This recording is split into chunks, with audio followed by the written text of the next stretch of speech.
রাসূল সাল্লাল্লাহু আলাইহি সাল্লাম বলেন, ইয়াকুমুল মুগিবাত, যেই মহিলার স্বামী নাই ওই বাড়িতে যায় না, গেলেই তোমরা বিপদে পড়ে যাওয়া।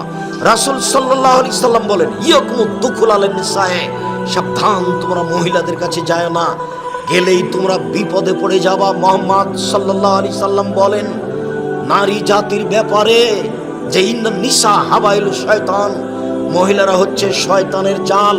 আল্লাহ তাআলা বলেন নিশ্চয় মহিলাদের ষড়যন্ত্র কঠিন আর শয়তানের ষড়যন্ত্র দুর্বল।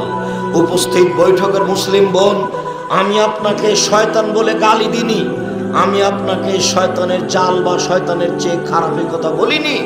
আপনি সম্মানী শিক্ষিতা মহিলা, আপনাকে আমি আয়েশার মতো মনে করি, খাদিজার মতো মনে করি। আপনাকে অপমান খাটো করবো এটা আমি আদৌ চাইনি। আমি আপনাকে খাটো করব কেন? আপনাকে আমি খাদিজা আয়েশার মতো মনে করি।